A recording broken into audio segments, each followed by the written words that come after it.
Salut à toutes et à tous, c'est Ben, très heureux de vous retrouver sur ma chaîne YouTube Un jour un film, afin de vous proposer chaque jour un film du grand écran à voir sur le petit.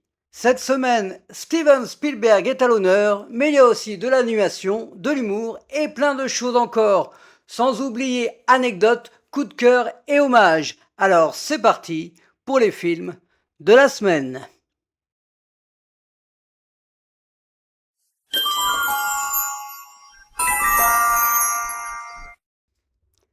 Les Dents de la Mer est un film américain datant de 1975, réalisé par Steven Spielberg avec Roy Scheider, Richard Dreyfuss et Robert Shaw.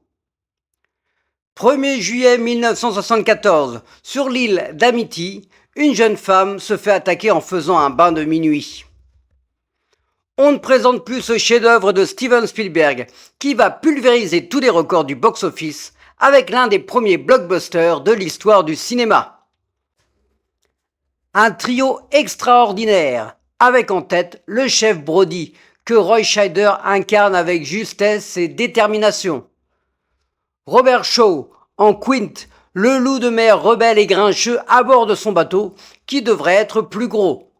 Et on finit en beauté avec Richard Dreyfuss, Hooper, le spécialiste des requins, prêt à tout pour découvrir la vérité, qui retrouvera Spielberg 2 ans plus tard dans Rencontre du troisième type. De la tension, de l'intensité, du suspense, grâce aussi à un élément clé, la formidable musique de John Williams, avec ses quelques notes qui resteront à jamais gravées. L'émotion est toujours là à chaque visionnage, et on constate que malgré le jeune âge de Spielberg à l'époque, moins de 30 ans, il maîtrise à la perfection sa réalisation. Vous pouvez plonger sans hésiter encore et encore, mais regardez bien autour de vous. Beaucoup de clins d'œil vont voir le jour dans différents films pour rendre hommage aux Dents de la Mer. Je ne pouvais pas passer à côté de celui de Robert Zemeckis dans Retour vers le futur 2 avec Jaws 19. Les Dents de la Mer sur France 3 à 21h05.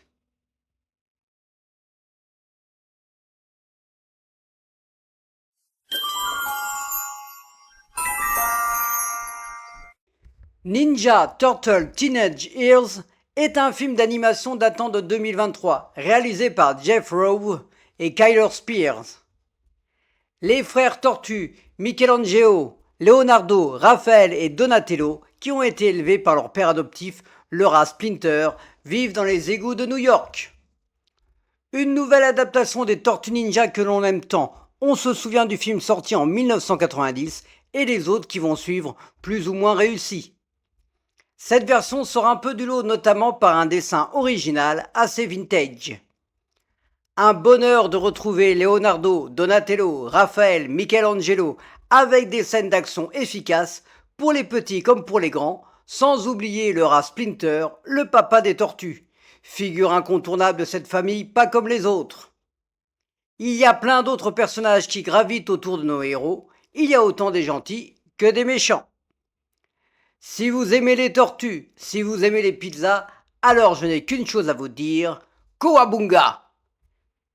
C'est Jackie Chan qui prête sa voix dans la version originale pour incarner le maître Splinter. Ninja Turtle Teenage Heroes sur Gulli à 21h05.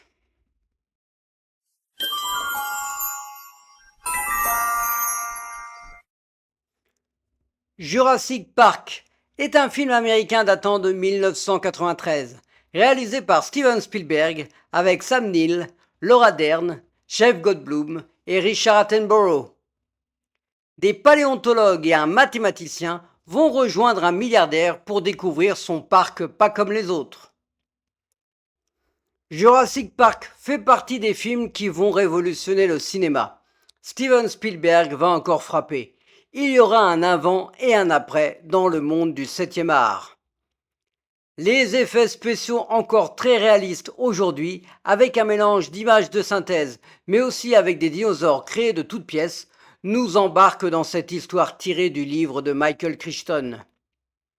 Casting au top, le grand Richard Attenborough, qui avait un rôle marquant dans La Grande Évasion aux côtés de Steve McQueen, ici est le créateur de ce fameux parc. Le couple chercheur Sam Neill et Laura Dern, époustouflés par ce qu'ils vont découvrir, époustouflants par leur jeu. Et Jeff Goldblum, le mathématicien qui va mettre sa touche d'humour bienvenue entre deux moments forts. Décor incroyable, intensité, voir les dinosaures marcher, courir, manger, voler, crier, on reste sans voix.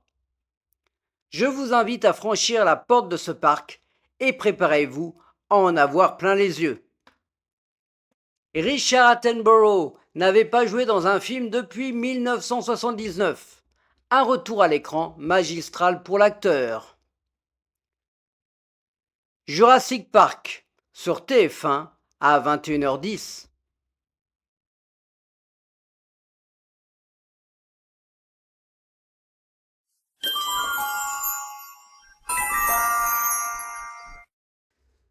Le Dîner de cons est un film français datant de 1998, réalisé par Francis Weber, avec Jacques Villeray, Thierry Lhermitte, Francis Huster et Daniel Prévost. L'éditeur parisien Pierre Brochant est à la recherche d'un invité pour un dîner très particulier. On ne présente plus cette comédie incontournable tirée de la pièce du même nom. Il est mignon Monsieur Pignon, il est méchant Monsieur Brochant, et plein d'autres répliques cultes grâce à l'écriture précise du réalisateur, scénariste et dialoguiste Francis Weber, à qui l'on doit La Chèvre et le duo Depardieu-Richard, ou Le Placard avec Daniel Auteuil, entre autres. On ne peut être qu'admiratif du talent de Jacques Villeray en François Pignon. Gentil, naïf et con, il faut bien l'avouer. Tout ça nous touche. Il aura un César bien mérité. Face à Villeray, Thierry Lhermitte, excellent Pierre Brochant, dont le rôle fut interprété par Claude Brasseur et Michel Roux au théâtre, en éditeur malsain et autocentré.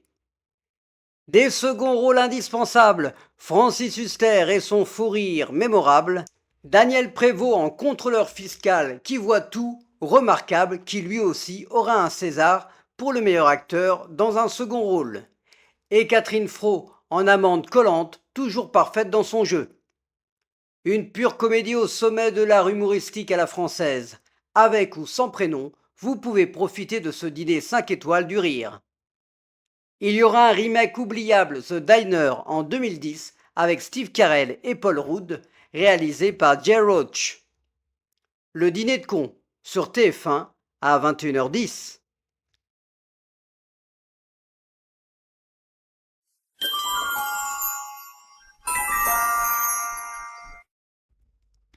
Le Loup et le Lion est un film franco-canadien datant de 2021, réalisé par Gilles Demestre avec Molly Kunz et Graham Greene. Alma, une jeune femme, vient de perdre son grand-père, un amoureux des animaux. Un joli film qui fait réfléchir sur les conditions de vie des animaux sauvages et de la maltraitance animale. On est directement touché et ému de voir la complicité qui va se créer entre le loup et le lion. Des décors magnifiques avec un beau message et c'est agréable. La jeune Molly Kunz joue bien cette femme déterminée par le bien-être animal jusqu'à bouleverser sa vie personnelle et on aime toujours voir Graham Greene en parrain protecteur qui bien entendu nous a marqué dans le chef-d'œuvre de Kevin Costner, Danse avec les loups, dont la critique est sur ma chaîne. Un film familial qu'on regarde avec plaisir pour tout ce qu'il veut transmettre. Andrew Simpson, coordinateur animalier spécialiste des loups et des chiens, a notamment travaillé sur Game of Thrones et The Revenant. Le Loup et le Lion, sur Gulli, à 21h05.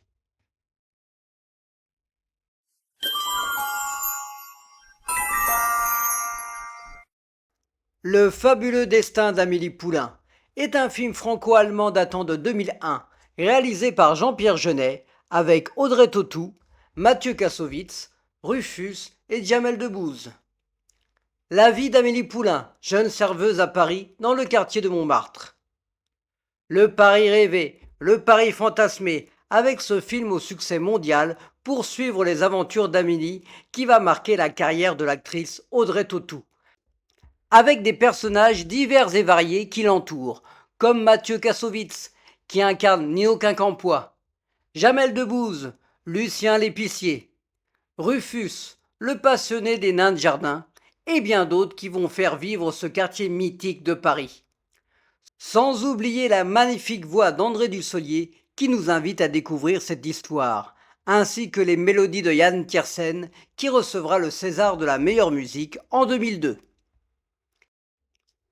Est-ce que la magie fonctionne toujours aujourd'hui? À vous de me le dire dans les commentaires. C'est Vanessa Paradis qui devait avoir le rôle, mais elle refusa préférant se consacrer à sa vie de famille, étant à l'époque avec l'acteur Johnny Depp. Le fabuleux destin d'Amélie Poulain, sur Sister à 21h10.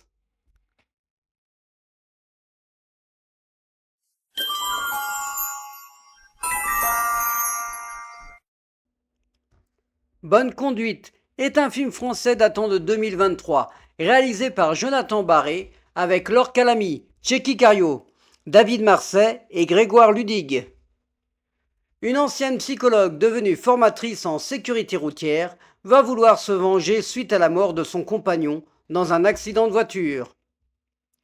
Une comédie grinçante comme les pneus des conducteurs qui ont perdu leur point de permis. L'idée est originale, ça va un peu dans tous les sens, on apprécie Laure Calamy assoiffé de vengeance et sa folie naturelle. Tchéky Cario drôle et flippant à la fois, un peu comme dans Doberman de Yann Kounen avec Vincent Cassel et Monica Bellucci. Les deux compères du Palmacho sont là, en flic plus ou moins efficace, et Thomas VDB qui apporte son univers bien à lui. Apparition subtile, drôle et originale de Thomas N'Gijol que je vous laisse découvrir. Avec ou sans permis, vous pouvez rouler sur la route de cette folle comédie. C'est la troisième fois que Jonathan Barré travaille avec David Marsay et Grégoire Ludig. Ils avaient fait ensemble déjà La folle histoire de Max et Léon et Les vedettes. Bonne conduite sur TMC à 21h15.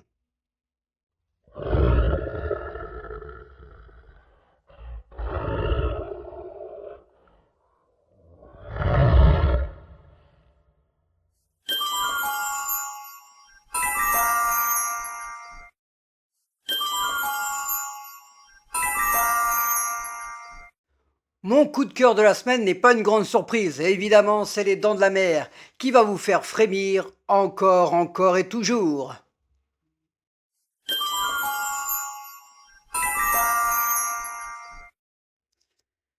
Lalo Schifrin, le compositeur argentin, est mort à l'âge de 93 ans. Ce grand artiste de la musique a fait autant de magnifiques compositions pour des séries que pour des films. Pour les séries, il y a par exemple Les Agents très spéciaux, Manix, le fameux duo de flics Starsky Hutch et l'incontournable thème de Mission Impossible. Au cinéma, on pense à Bullitt avec Steve McQueen, Opération Dragon avec Bruce Lee et l'inspecteur Harry avec Clint Eastwood, pour ne citer que. Voilà, c'est tout pour cette semaine. J'espère que cette sélection vous a plu. Je vous invite toujours à liker, à partager avec votre entourage sur les réseaux sociaux, à activer la petite cloche pour savoir chaque jour les films qui correspondent, à commenter également. Ma chaîne a 1 an cette semaine. Merci à toutes et à tous pour votre fidélité et je vous dis à la semaine prochaine pour de nouveaux films.